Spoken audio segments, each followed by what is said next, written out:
Meus irmãos, a paz do Senhor. Amém. Meus irmãos, a paz do Senhor. Amém. Maravilha.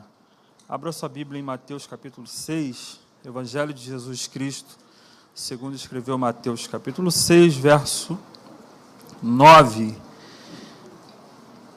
Feliz de estar aqui, retornando, revendo alguns amigos, revendo algumas pessoas de Deus. Quero parabenizar essa igreja, são 22 anos de história, 22 anos de conquistas, de lutas, mas até aqui o Senhor tendo sustentado. Você pode dar parabéns para o seu vizinho? Fala, parabéns, meu irmão. Não, cadê? Só a galera que almoçou hoje. Fala, parabéns, meu irmão.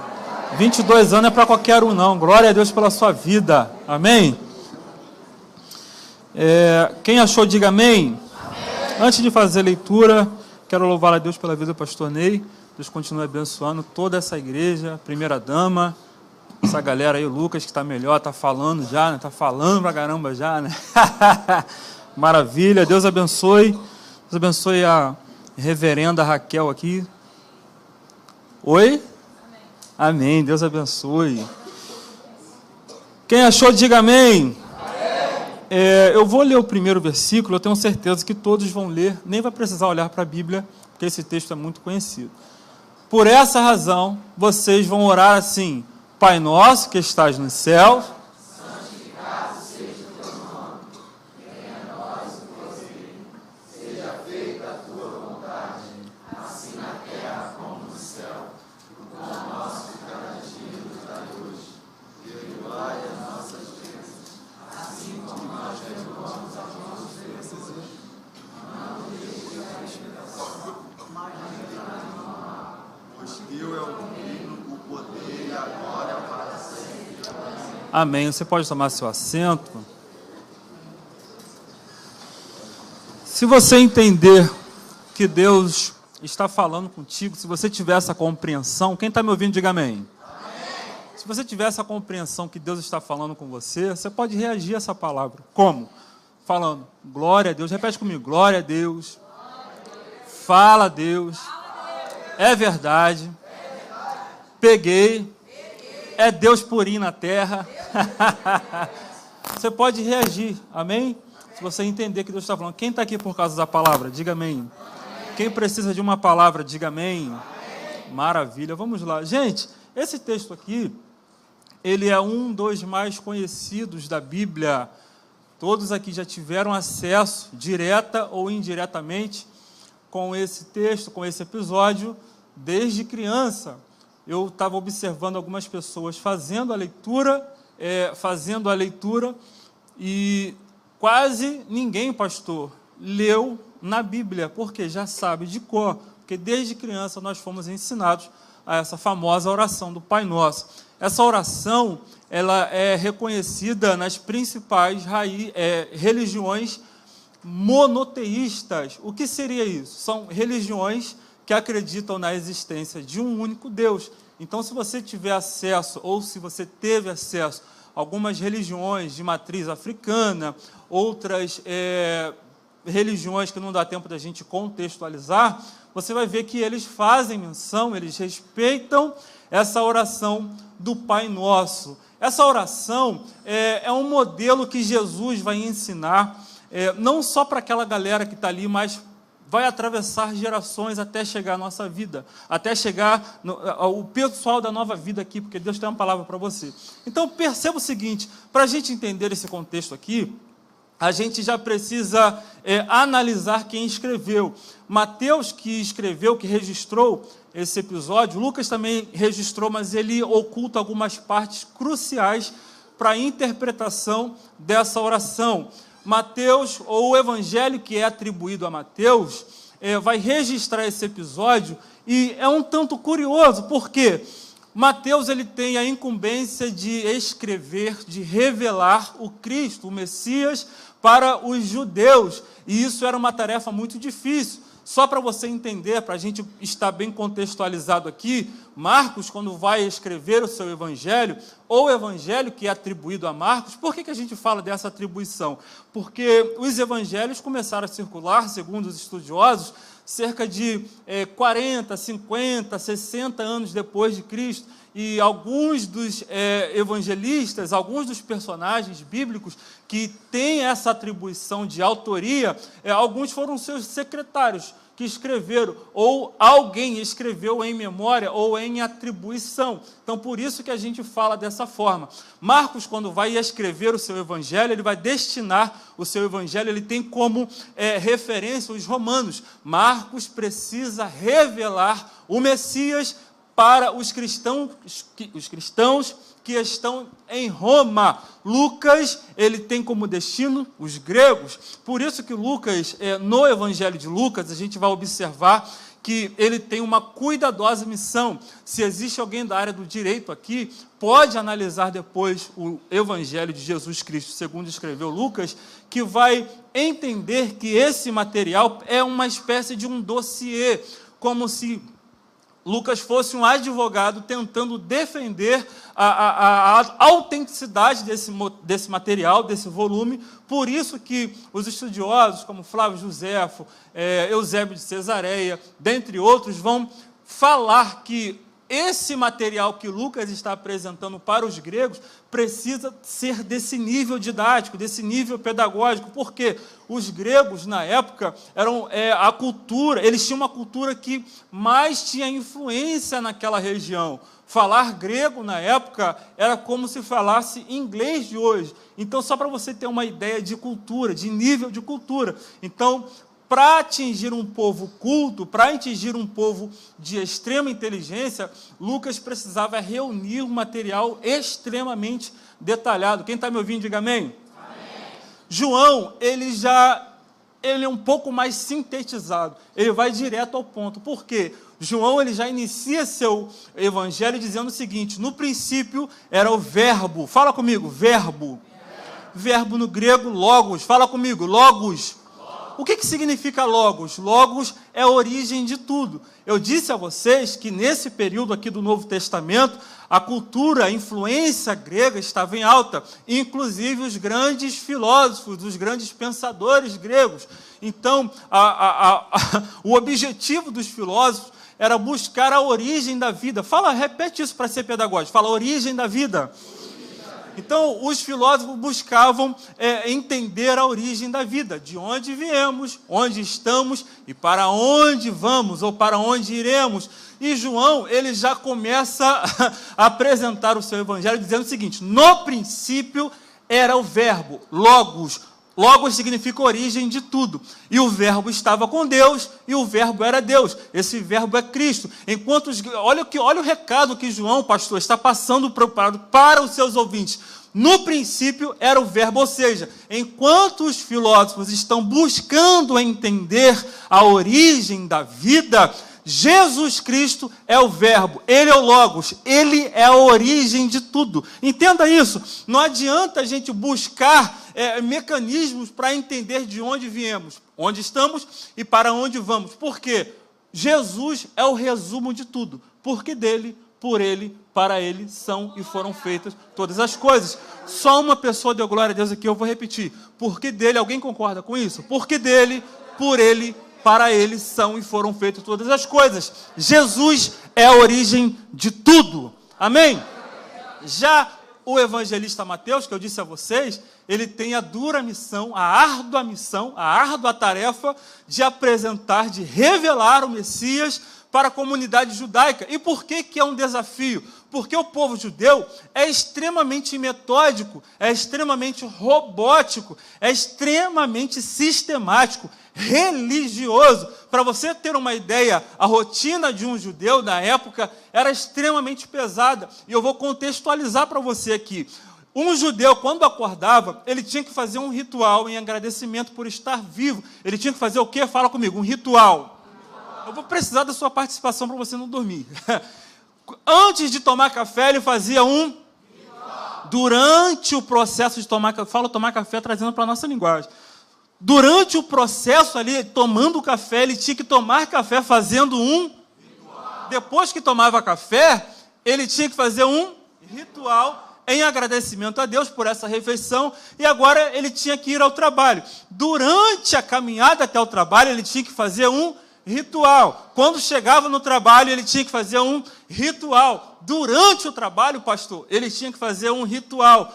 Antes de almoçar, um ritual. Durante o almoço, um ritual. Para você ter uma ideia, quando eles estavam almoçando, na nossa linguagem aqui, a mão direita fazia uma coisa, a mão esquerda fazia outra, o ombro, o cotovelo ficava reclinado. Era uma série de rituais. Uma coisa podia, não podia, uma série de regras.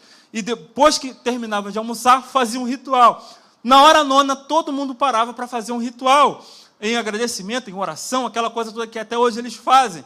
Para voltar ao trabalho, a mesma coisa. Quando terminava o trabalho, eles tinham que fazer um ritual. Quando chegava em casa, aí eles tinham que fazer uma série de rituais. Perceba o seguinte, o judeu, pastor, ele, na sua grande maioria, ele era bígamo ou polígamo. O que isso quer dizer? Ele tinha 2 ou mais esposas. Perceba que era um judeu, tá, gente? Não é? Eu sei que tem gente que tem essa unção aí, repreende isso daí em nome de Jesus. Então, o judeu, ele tinha 2 ou mais esposas, e, por consequência, eles tinham muitos filhos. Então, o judeu, quando chegava em casa, ele tinha que cumprimentar do filho mais velho ao filho mais novo, 01, 02, 03, 04, até chegar o mais novo. E depois, ele tinha que cumprimentar as suas esposas, a que ele mais amava primeiro, e depois a que ele menos amava, e por consequência ele tinha que cumprir, ele tinha que assistir às esposas de igual modo. Eu sei que você está entendendo o que eu estou falando.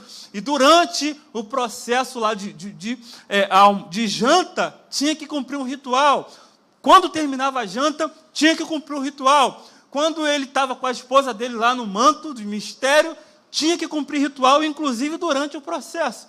Depois que terminava o processo lá, tinha que cumprir um ritual de agradecimento a Deus também por causa desse mistério. Olha aí, ó. Tá entendendo? Olha a difícil vida de um judeu. Quando terminava, ia dormir.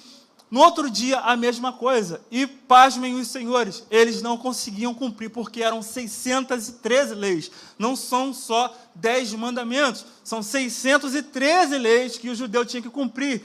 E no Novo Testamento, nos tempos do Novo Testamento, esse período era mais difícil porque, além das 613 leis que o judeu precisava cumprir, tinha os dogmas dos fariseus e dos escribas, um adendo, um acréscimo que eles tinham que cumprir, além das 613 leis. Então, você percebe que o judeu, ele já nasce cumprindo regras e morre cumprindo regras. E uma dessas regras, esses rituais, 99% desses rituais que eu citei para vocês aqui, é a oração. Eles tinham que fazer oração para praticamente tudo. E, Henrique, o que você quer dizer com isso? Quando a gente se depara com esse episódio, onde Jesus vai ensinar o povo a orar, vocês vão entender esse quebra-cabeça que está sendo montado aqui. Jesus está ensinando um povo que já sabe orar. Mas olha o detalhe, os discípulos estão perguntando a Jesus, Jesus, mestre,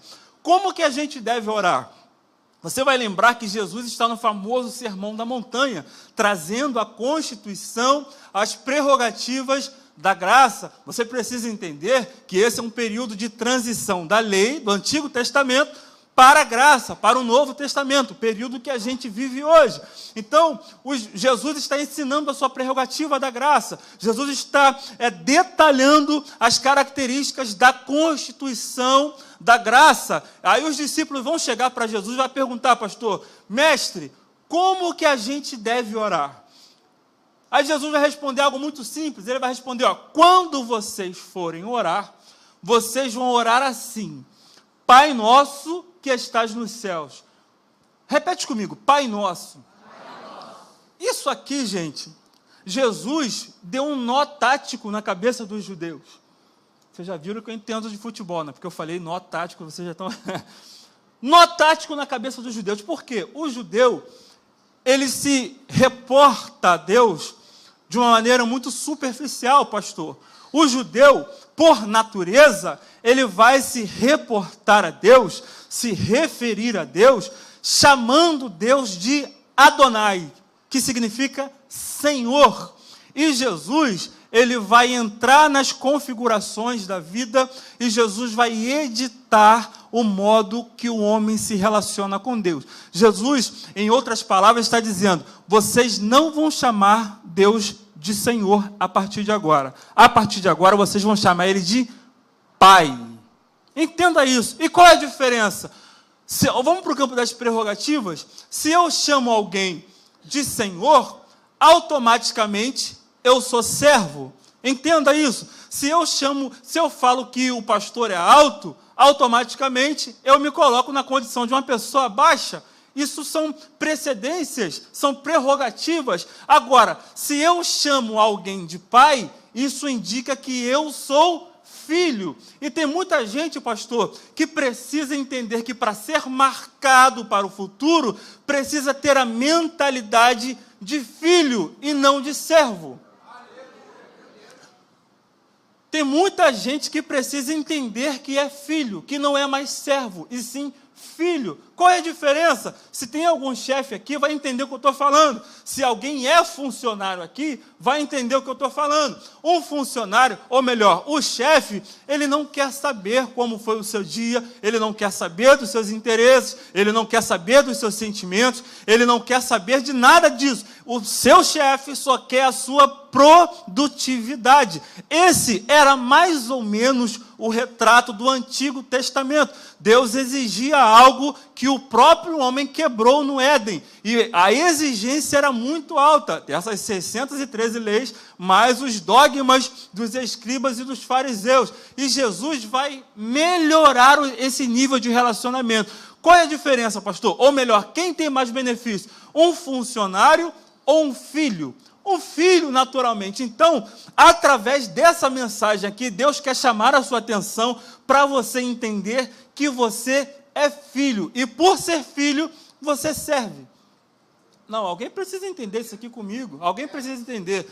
Não, fala para o teu vizinho que ele está me olhando, está quase dormindo. Pega na mão dele aí, isso.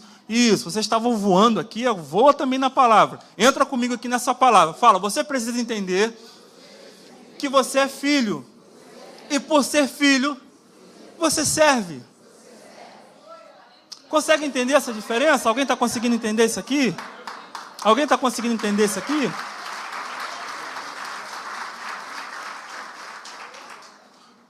Pai nosso. Quem tem condições de chamar Deus de pai aqui? Quem é filho? Cadê? Onde estão os filhos aqui? Alguém precisa entender isso, gente. Alguém precisa entender essa verdade. Você é filho, meu irmão. Você é filho. E o filho, ele tem acesso direto ao pai. Não tem aquele sistema burocrático. Entende isso? Você é filho. Porém, você é filho, mas você não é filho único.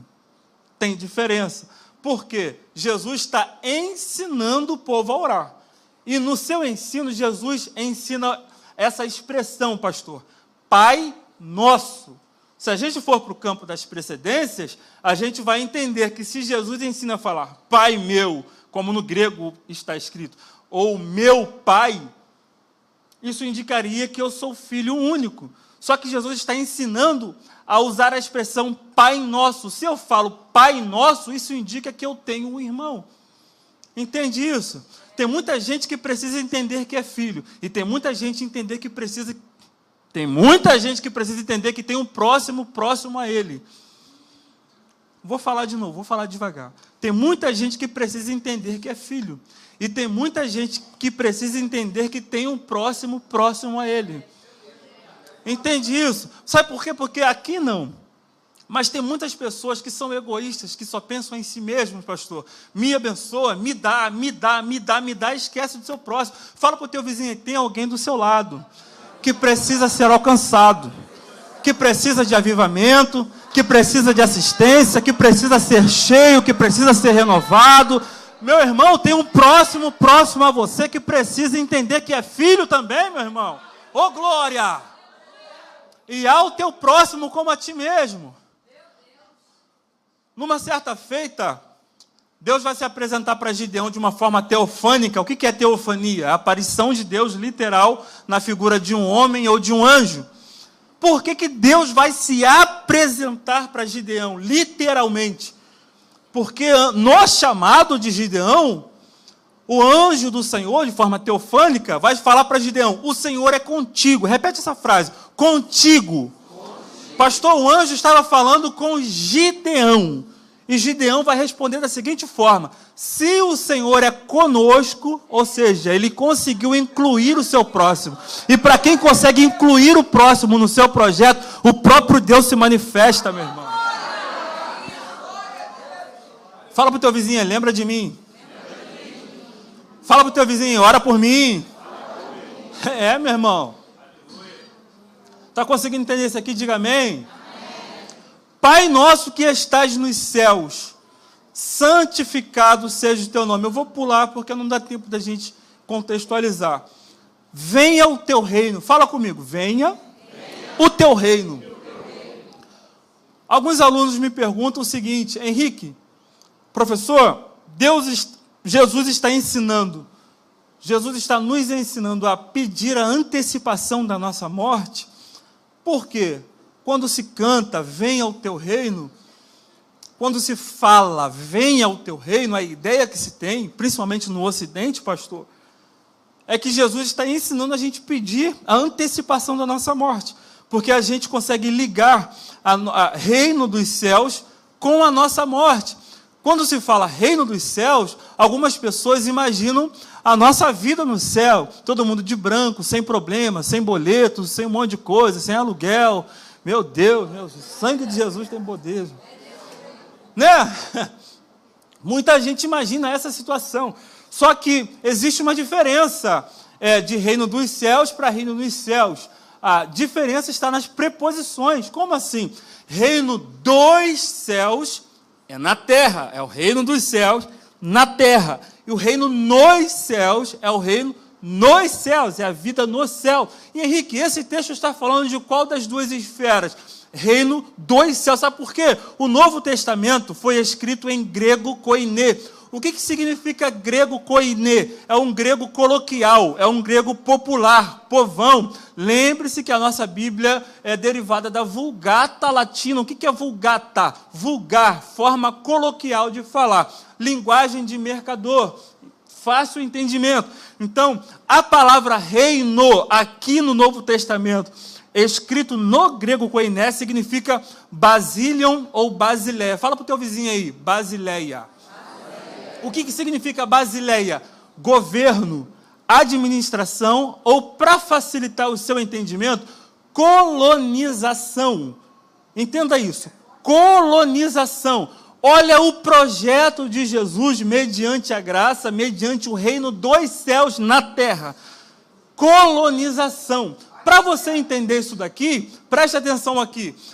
Em 1530, 1535, quando Martim Afonso, os portugueses chegaram aqui no Brasil com a ideia de colonizar, com a ideia de explorar a terra, pau-brasil, pedras preciosas, minério, essa coisa toda, num processo de colonização é implantado diversos pontos. O primeiro dele é implantado, pastor, a Constituição, a nossa regra, aquilo que a gente precisa obedecer. Então, Henrique, se Jesus quis implantar um processo de colonização, o que os eruditos chamam de reino dos céus, onde Jesus apresentou a Constituição desse reino, é muito simples de explicar. Mateus capítulo 5, 6 e 7, onde Jesus está ali no famoso Sermão da Montanha, onde Jesus está fazendo um paralelo com a lei de Moisés. Por exemplo, na lei de Moisés, dizia que se você apanhasse aqui, você tinha que bater também. Era olho por olho, dente por dente. Essa expressão, na lei de Moisés, também fazia alusão à lei de Talião ou código de Hammurabi, né?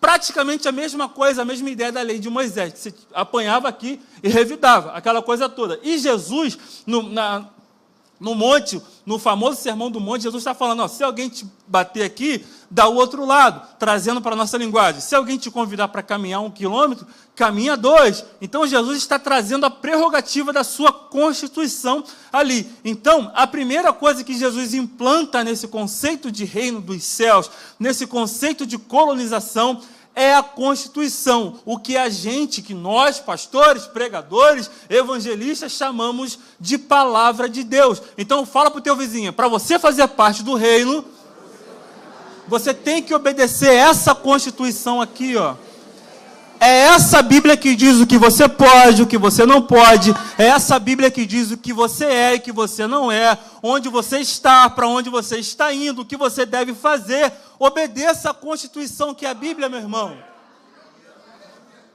É ela que diz quem é e quem não é. A Bíblia é um espelho. É ela que diz o que você é. Se você ler a Bíblia, você vai ver quem é você. Entende isso? A Bíblia fala para a gente quem nós somos. A Bíblia fala para a gente o que a gente precisa fazer para deixar de ser quem somos, para ser o que ela quer que nós sejamos. Deu bug na mente aí, né? Mas pega essa palavra aí. Fala para você, a Bíblia fala tudo. É isso aí, glória a Deus. No processo de colonização também, é implantado diversos fatores, dentre eles a Constituição, e o próximo, comidas típicas. Antes de 1530, os nativos brasileiros se alimentavam de algumas especiarias, de alguns cereais, frutas, legumes. Por que eu e você, por que a gente come arroz, feijão? Por que a gente come, me fala outras coisas aí que vocês comem, esse negócio chique aí. Rabada? Quem falou rabada? Meu Deus, aleluia, toca Jesus. Esses negócios todos aí, esses negócios aí. Porque na ideia da colonização, olhe para cá, na ideia da colonização, o alimento que vai ser servido... Gente, alguém precisa espiritualizar essa palavra. Não é possível que Deus me trouxe aqui para falar só comigo. Tem alguém aqui que Deus está falando? Espiritualize isso daqui. Num processo de colonização, o alimento que vai ser servido em quem está sendo colonizado vem da nação colonizadora. Você está entendendo? Alguém está entendendo essa palavra? Ou seja, aquilo que eu vou me alimentar vem de quem está me reinando, vem de quem está governando. Você está entendendo? Alguém precisa pegar essa palavra aqui, pastor. Aquilo que está sendo falado aqui nesta noite não vem de mim, não vem do pastor Ney, está vindo de quem está reinando, meu irmão. Ô glória! Oh, meu Deus, Basileia, conceito de colonização. E os nutricionistas, a galera que faz nutrição aí, as pessoas que já são nutricionistas, falam o seguinte, que nós somos o que comemos. Não é verdade? Tati, não olha para mim não. Luciano, não olha para mim agora não, tá? Vocês ficam olhando para mim, sangue de Jesus tem poder. Vamos lá. Nós somos o que comemos, sim ou não? Então, se eu, antigamente, não olhe para mim, se eu, vou falar de mim, se eu me alimento todo dia, todos os dias, gente, se tem alguém que tem comércio aqui nessas áreas, entenda o contexto. Se eu, Henrique, me alimento todos os dias de hambúrguer, cachorro-quente, pizza, batata frita, lá em Miguel Couto, lá em Nova Iguaçu, tinha um negócio lá chamado batata maluca, que bota um monte de negócio na batata lá, igual aquela batata de Marechal Hermes lá que vocês não conhecem. Meu Deus! Açaí, um monte de coisa. O meu corpo vai revelar para vocês o tipo de alimento que eu consumo. O tipo de alimento que eu estou consumindo agora. Se eu consigo ser fitness ali, igual esse casal ali, só se alimenta de salada, alface, mais o quê? Gengibre. Se só se alimenta de coisas saudáveis, o nosso corpo vai revelar para todo mundo o tipo de alimento que a gente consome. Agora, pastor, quando alguém olha para a gente, será que eles têm o filtro de saber o tipo de alimento que a gente consome? O mundo, quando olha para a igreja, o mundo, quando olha para a gente, consegue enxergar, aquele ali come Bíblia, aquele ali vai para a EBD, aquele ali não falta culto de doutrina, aquele ali não falta missões, não. Aquele ali só fala de Bíblia, só vem com esse negócio de João, de Pedro, de Jesus, de Tiago, de Paulo. Eu quero saber de Big Brother, não sei nem o nome desse pessoal aí. Mas tem gente que sabe o nome de todos os famosos e não sabe o nome de 3 apóstolos, pastor. Como que a gente resolve isso? Oi? Comida ruim, meu irmão, comida estragada. Para de falar de Léo Dias, de Luan Santana, de Anitta. Fala de Jesus, de Paulo, de Pedro, de Tiago. Fala de Jesus, meu irmão. O tipo de alimento que a gente consome revela o nosso exterior. Tem gente que sabe de tudo, né? Ah, fulano deixou Cilano porque traiu fulano de tal, apareceu na TV, tá, Globo, Faustão. Gente, eu nem sei se Faustão está na Globo ainda. Sangue de Jesus tem poder, gente. Tem gente que não sabe o nome de 2 apóstolos.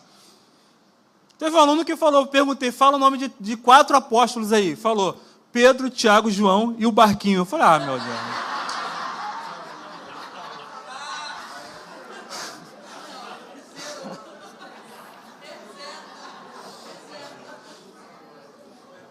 Fala pro teu vizinho, foi você, né? Aí não dá, meu irmão. Como é que faz, pastor? Fala, se alimenta da palavra, meu irmão. Se alimenta da Bíblia. Oh, meu Deus. Já que você gosta de falar dos outros, fala de Jesus, fala de Paulo, fala de Martinho Lutero, fala de Eusébio de Cesareia, John Wycliffe, Atanásio do Egito, Jerônimo Savonarola. Fala o nome desses reformadores, desses homens e mulheres de Deus, meu irmão. Oh, aleluia. Deus está falando só comigo aqui? Oh, meu Deus. Venha o teu reino. Entenda isso. Esse processo de colonização é trazido a Constituição, é trazido os alimentos típicos, é trazido também as vestes. Por quê? Antes de 1530, 1535, que é o período que Martim Afonso, os portugueses chegaram aqui, nesse processo de colonização, os nativos, não nós né, alguns devem ser nativos, nós não. Eu sou europeu, tá? Não sou sueco, nem alemão, tá? Eu sou português, sei, né? Enfim. Eu sei que alguém pensou africano aí, mas amém, tá bem. Nesse processo de colonização, era implantado também a forma que a pessoa ia se vestir. Por que a gente se veste da forma que a gente está vestido hoje? Porque é uma cultura europeia. Entende isso? Ou seja, a gente, trazendo nessa ideia de colonização, a gente veste o que a nação colonizadora está fornecendo para a gente vestir.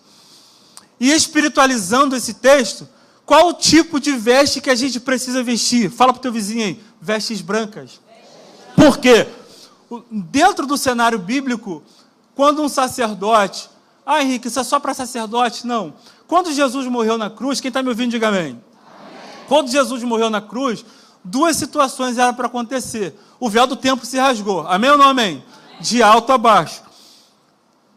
Ou seja, todo mundo teve acesso ao Santo dos Santos. Certo? Então, era para todo mundo morrer ou todo mundo virar sacerdote. O que Jesus fez? Em Apocalipse diz o seguinte, para Deus, Jesus nos fez reis e sacerdote. Então, se eu falar de sacerdote aqui, é para você. Você é o sacerdote, você é rei. E quer uma dica? Jesus, para Deus, nos fez reis e sacerdotes. O que um rei faz, pastor? Governa. O que um sacerdote faz? Ministra. E você está esperando o que para começar a governar? Está esperando o que para começar a ministrar na sua casa, na sua família, nos seus parentes? Você é um sacerdote, meu irmão.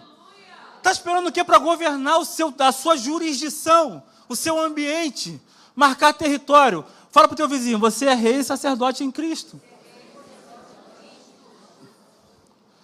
Nesse contexto aqui, quando um sacerdote pecava, eu estou falando de vestes, quando um sacerdote pecava, ele era levado ao Sinédrio para ser julgado. O que é Sinédrio? Sinédrio é uma espécie de Supremo Tribunal Federal Judaico. Era o conselho dos judeus. Dali eram tomadas as decisões religiosas para o povo judeu. Então, se esse sacerdote fosse julgado por ter cometido crime contra Roma ou contra a lei de Moisés, ele recebia umas vestes pretas. Essas vestes pretas representavam condenação. Ele tinha que sair do Sinédrio, passar no meio da cidade até o lugar ou local da sua execução. Então, quem olhava esse rapaz vestido de preto, nessa cultura, entendia, lá vai um condenado. Entende isso? Agora, se esse sacerdote fosse julgado pelo Sinédrio e fosse absolvido, ele receberia vestes brancas, representando perdão, absolvição. Quem olhava para ele, pastor, passando de branco na cidade, entendia. Ah lá, foi julgado, mas foi perdoado. Essa é a nossa condição, meu irmão. Quando o pastor fez o apelo para você aqui ou em outra igreja, você veio andando de preto espiritualmente. As suas vestes eram pretas e sujas. Quando você confessa Jesus como o único, suficiente, exclusivo Salvador, nesse exato momento as suas vestes foram trocadas para vestes brancas, indicando que eu e você somos remidos, perdoados. Tem alguém que é perdoado aqui? Tem alguém que entende que está vestindo vestes brancas nesse momento? Só eu? Oh meu Deus, cadê você? Onde está aquele povo barulhento? Vestes brancas. Fala comigo, fala em voz alta, fala, vestes brancas. Vestes brancas, meu irmão. Eu fui perdoado, você foi perdoado. Você é remido. Alguém pagou a sua dívida. A conta não vai chegar para você. Jesus pagou a conta no seu lugar, meu irmão. Alguém crê nisso? Alguém acredita nisso? Jesus pagou a conta, mas segue um conselho para você. Em todo tempo, sejam brancos teus vestidos e nunca falte o óleo sobre a sua cabeça. Nesse processo de colonização, a forma que as pessoas se vestiam era implantado também. E o mundo, pastor, está sempre observando. Por quê? Lucas 22, 59, se não me falha a memória, uma criada vai olhar, vai fitar os olhos em Pedro. Quando Pedro vai negar Jesus, vai fitar os olhos em Pedro, vai observar. Quando Pedro está perto da fogueira, espiritualiza isso daqui, a Bíblia é linda, gente. Pedro, nesse processo de negar a Cristo, ele vai sentar perto da fogueira. E a fogueira vai clarear o seu rosto. Clareando o seu rosto, alguém vai fitar os olhos em Pedro e vai falar, você se parece com ele. Sabe por quê? Porque a fogueira consegue revelar a nossa identidade. Pegou isso daqui? A Bíblia tem a palavra tem diversos simbolismos. Água, vento, fogo, óleo. Ou seja, essa fogueira que representa também a palavra, clareou o rosto de Pedro. E alguém olhou para ele e falou, você parece com ele. Sabe por quê? Porque você é galileu.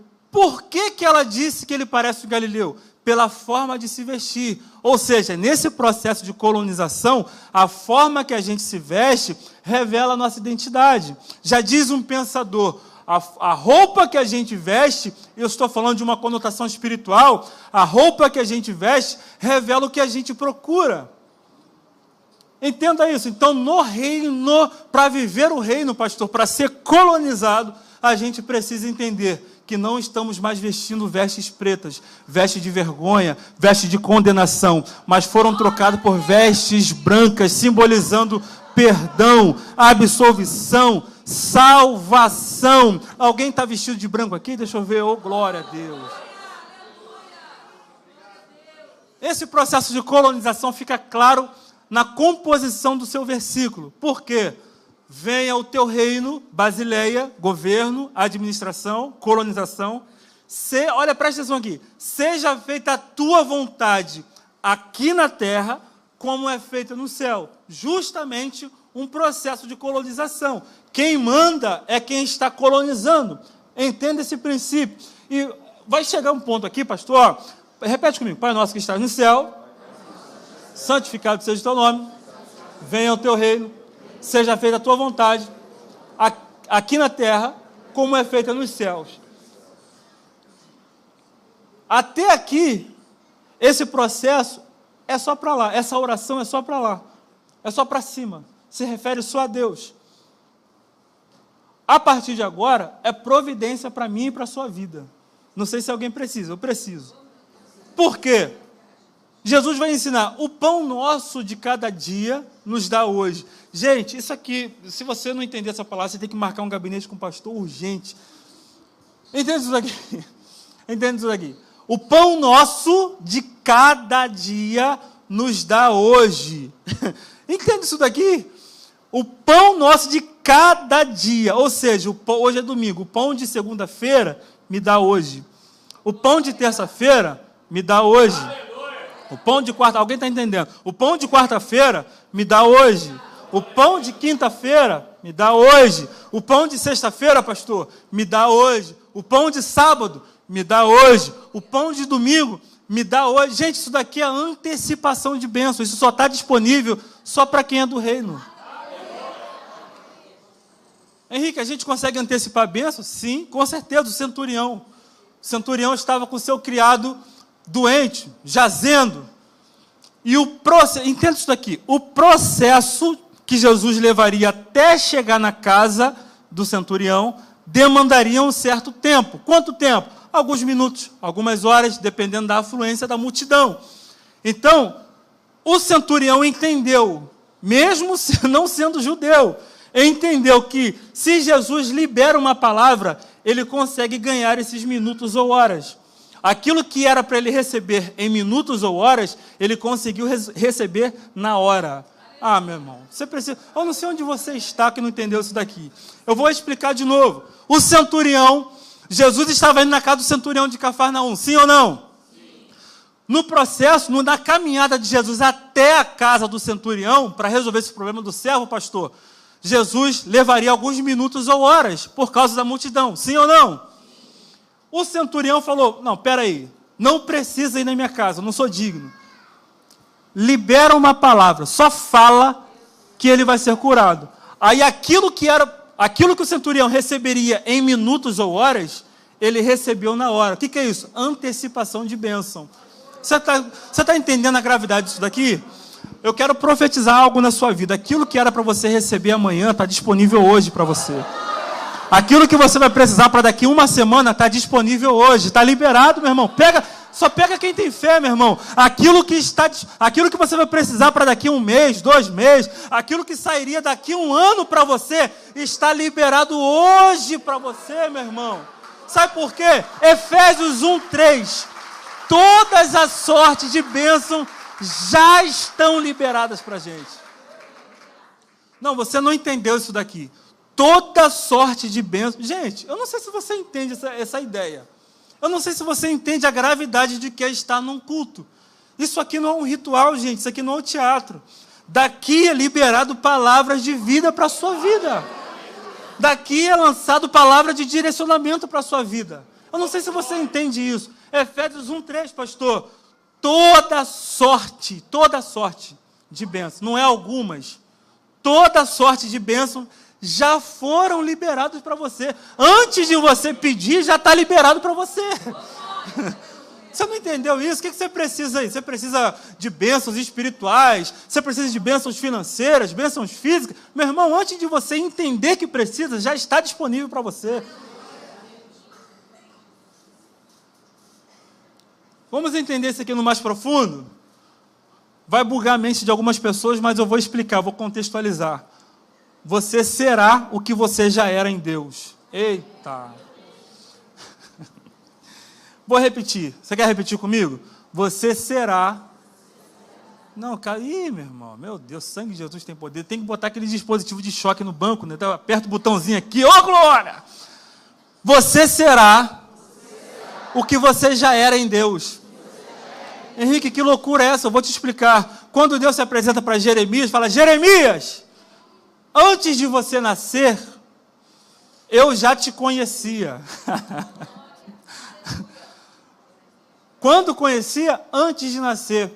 Posso fazer uma pergunta para você, sim ou não? Onde você estava? Carol? E aí, Carol? Onde você estava há 200 anos? Não dá para dar a resposta, minha irmã. Oh, meu Deus. Onde você estava há 100 bilhões de anos? Isso dá bug. Quando eu estou dando aula sobre Apocalipse, a gente fala muito sobre astrologia, sobre física, sobre um monte de ciência atrelada à escatologia. Então, esses assuntos a gente consegue explorar lá no curso. É muito bacana. E, para a gente entender isso, a gente consegue enxergar a resposta aqui em Jeremias. Deus vai falar para Jeremias, antes de você nascer, eu já te conhecia. Os estudiosos, os eruditos, eles vão falar, pastor, que nós estávamos... tinha 2 lugares para a gente estar. Quer ouvir? Amém ou não amém? Amém? Não sei se você vai se sentir confortável com esse lugar. Se é um lugarzinho mais ou menos, se parece aquele hotel em Angra que vocês viram ali, ou se é algo melhor. Nós estávamos no coração e no rosto de Deus. Meu Deus. Mano, você não entende, eu vou falar devagar. Nós estávamos no coração e no rosto de Deus. Antes de você nascer, Jeremias, eu já te conhecia. Para a gente conhecer alguém, demanda tempo. E Deus vai completar. E as nações, com crase, em direção às nações, eu já te autorizei a profetizar. Ou seja, antes de nascer, Jeremias já era profeta em Deus. Quando ele nasceu, ele se tornou o que ele já era em Deus. Você está entendendo isso daqui? Eu quero profetizar na sua vida. Você será o que você já era em Deus. Aquilo que Deus te chamou para fazer, você vai fazer. Você vai ser um pastor, você vai ser um missionário, você vai ser um grande empresário, você vai ser médico, sim, você vai ser advogado, você vai ser missionário. Ô, meu irmão, você será o que você já era em Deus. E para você que vive o reino, essa realização já está disponível hoje. Só pegar. É só pegar. Tomou posse? É isso aí. A cura que você precisa está liberado hoje. Alguém pega? Ô, meu irmão. Quer passar no concurso? Está liberado hoje. Pega aqui, pede, meu irmão. O altar tem responsabilidade. Ô, meu Deus. Aquilo que você vai precisar está disponível hoje. O pão nosso de cada dia nos dá hoje. Aquilo que você vai precisar para a semana inteira já está disponível. Amém? E tem um detalhe aí, já estou terminando, tem um detalhe muito interessante. O pão nosso de cada dia nos dá hoje. O pão, pastor, era um dos principais alimentos naquela época. A pessoa que se alimentava de pão, trazendo a ideia de um trabalhador que ia para o campo fazer um trabalho pesado, ele se alimentava do pão e ficava nutrido quase o dia inteiro. Preste atenção nisso daqui. O pão, em algumas culturas judaicas, em alguns episódios, é visto como providência de Deus, porque o alimento na época, ele era muito escasso. Então, quando a pessoa se alimentava do pão, ficava nutrido por várias horas. Fala, ficava nutrido por várias horas. E para ter esse alimento, o processo, né, até o pão ficar pronto, não demorava muito. Demorava de 20 a 30 minutos. Ou seja, demorava pouco tempo para estar pronto. E eu quero profetizar algo na sua vida. Pão é providência. Aquilo que você precisa de providência, não vai demorar para ficar pronto. Aquilo que o senhor precisa, não vai demorar para ficar pronto. Fica rapidinho.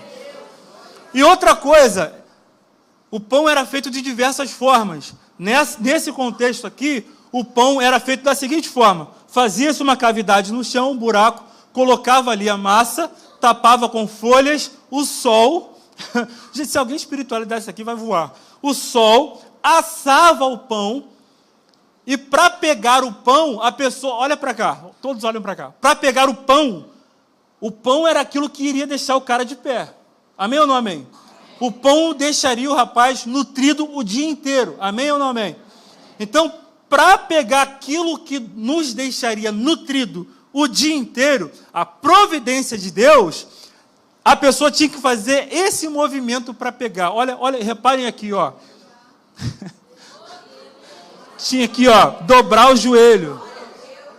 Ou seja, para ficar, o pessoal da saúde não fica triste comigo não. Para ficar de pé, a anatomia é totalmente contrária. A anatomia, a ciência não entende de Deus, né, pastor? Para ficar de pé, o camarada tinha que dobrar o joelho.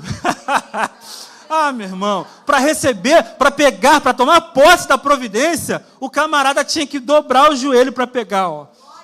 Quando você entender que aquilo que você precisa, um joelho resolve, meu irmão, você não vai parar de orar.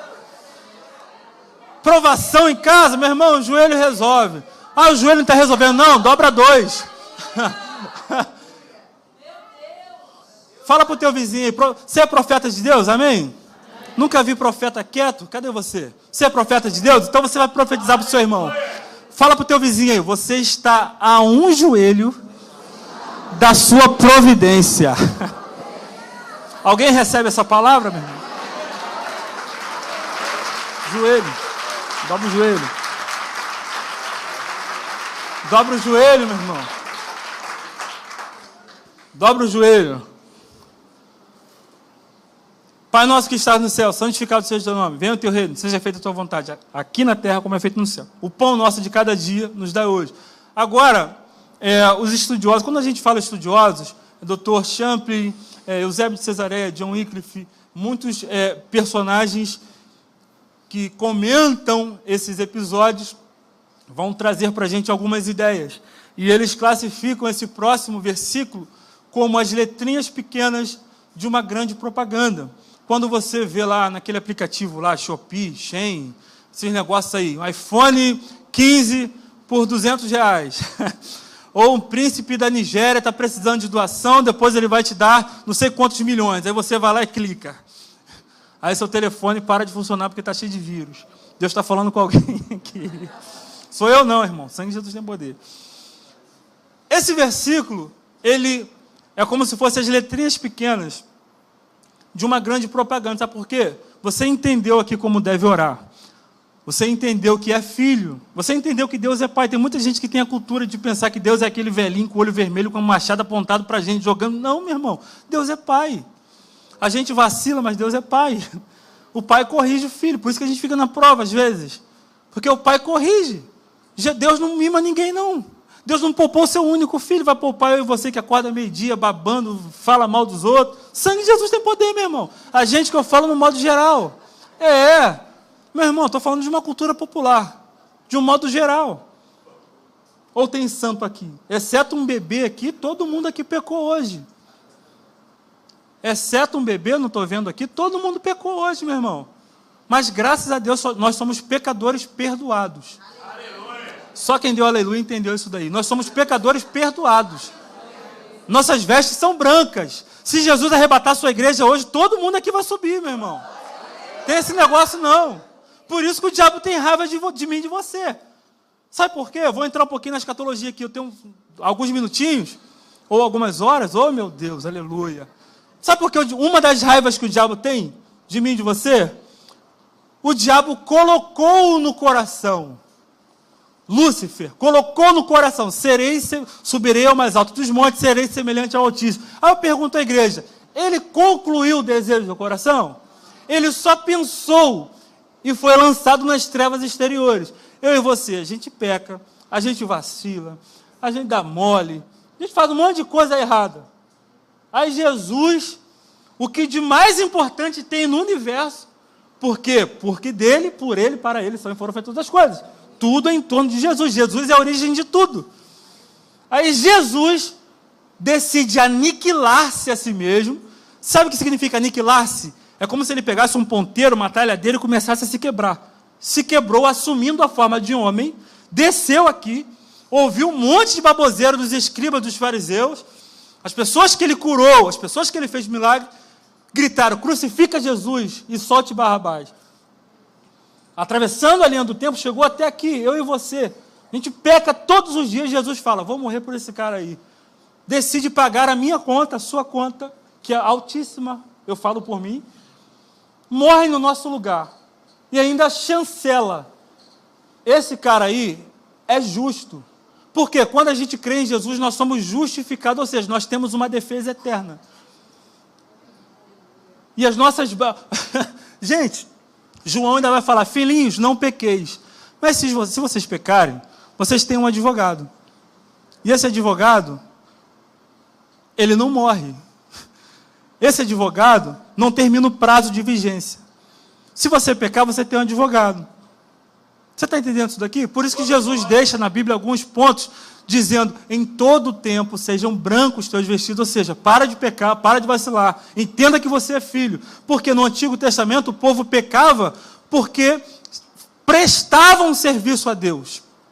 Jesus já mudasse a configuração. Não, você entende que você é filho, e você entendendo que você é filho, você vai fazer por amor, ou você vai deixar de fazer algumas coisas por amor, porque você é filho, entendeu isso? Então, uma das raivas do diabo é que ele só pensou e recebeu uma sentença eterna. Eu e você pecamos todo dia e já somos perdoados. Jesus nos perdoa todos os dias. Aleluia. Ninguém entende a gravidade disso. Jesus nos perdoa, pastor, todos os dias. Só quem passou pelo vale da sombra da morte que sabe o que isso significa. Jesus nos perdoou todos os dias, nos perdoa todos os dias. Por isso que o diabo fica furioso. E o diabo também esqueceu o seguinte, que Deus se compromete com o desejo do coração. Por isso que quando Lúcifer coloca no coração ser igual a Deus, Deus viu aquilo ali como algo literal. Deus se compromete com o desejo do nosso coração. Davi viu que a arca estava em tendas e cortinas, e ele morava num palácio, ele colocou no coração, ele desejou construir uma casa para a arca, uma casa para Deus. Deus falou: Davi, você não vai construir porque nas suas mãos tem sangue. Vamos fazer o seguinte, eu vou estender a sua casa. Davi queria construir uma casa para Deus, e Deus fala: não constrói casa para mim não, eu vou construir uma casa para você. Alguém pegou isso daqui? Aquilo que você deseja fazer para Deus, Deus vai fazer por você. Se você tem um desejo de fazer obra, Deus vai fazer uma obra na sua vida. Se você tem desejo de abençoar a obra de Deus, Deus vai abençoar a sua vida, meu irmão. Amém ou não amém? As letrinhas pequenas são o seguinte: perdoa as nossas dívidas da mesma forma que a gente perdoa quem nos deve ou quem nos ofende. Com certeza Jesus estava lembrando o povo da nova vida. Ele falou: não, lá o povo perdoa. Com certeza Jesus me olhou e falou: não, eu preciso deixar isso registrado aqui para o Henrique ler. Sabe por quê? Quase ninguém está preparado para perdoar ou para pedir perdão. Billy Graham, ou Billy Graham, vou expandir o meu inglês aqui. Billy Graham, ele tem um pensamento, uma compreensão sobre esses versículos aqui, sobre perdão, que é o seguinte: Evangelho é perdoar o imperdoável, porque Deus perdoou o imperdoável em nós. Eu vou repetir. Billy Graham, ele tem o seguinte pensamento sobre perdão: Evangelho é perdoar o imperdoável. O que é imperdoável? O que você julga como imperdoável? Pensa aí. Fulano me traiu. Rompeu uma sociedade. Traiu minha confiança. O que é imperdoável para você? Billy Graham, um dos maiores evangelistas de todos os tempos, ele tem o seguinte pensamento sobre perdão: Evangelho é perdoar o imperdoável. Por quê? Porque Deus perdoou o imperdoável em nós. Ou seja, a gente não merecia, mas Deus perdoou. O que a gente fez é imperdoável, mas Deus perdoou. Você está entendendo isso daqui? Diga amém. Amém. Pela reação de vocês, eu tenho certeza que vocês tiveram essa empatia com o texto, que são letrinhas pequenas.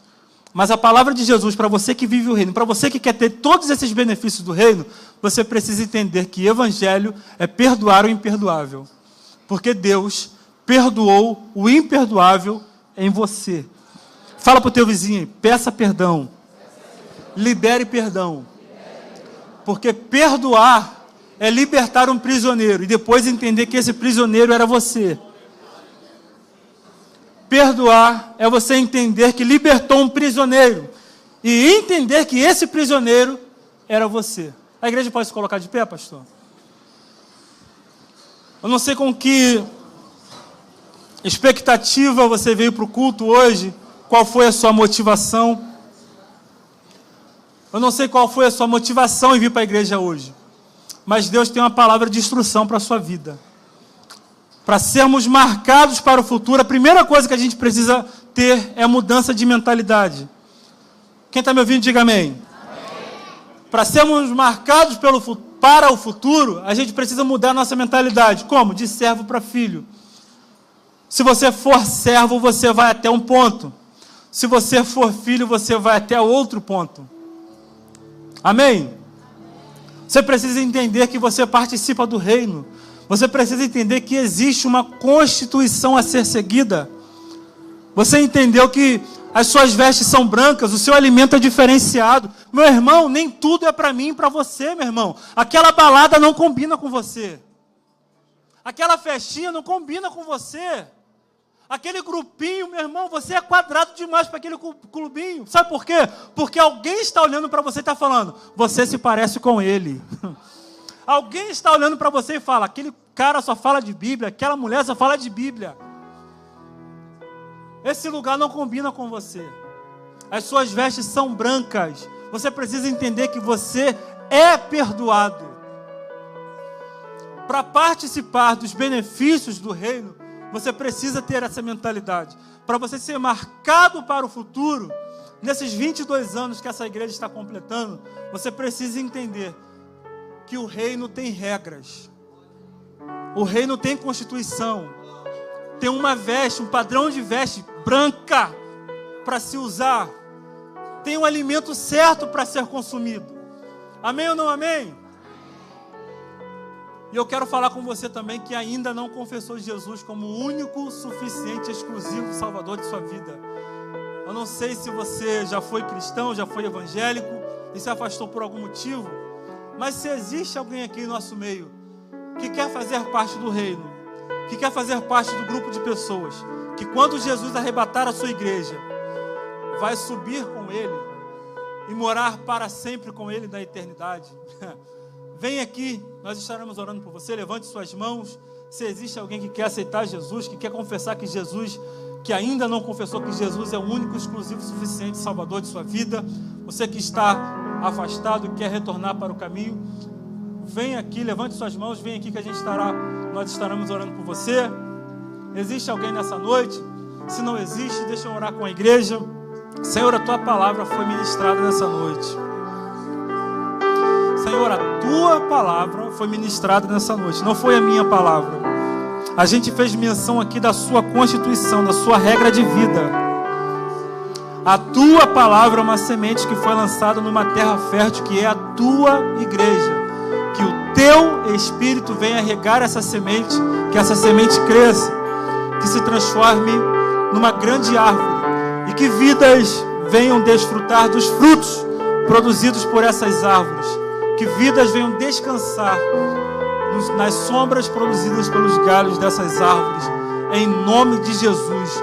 Se Deus falou com você, se você recebe essa palavra, aplauda o Senhor nessa noite, meu irmão. Deus abençoe.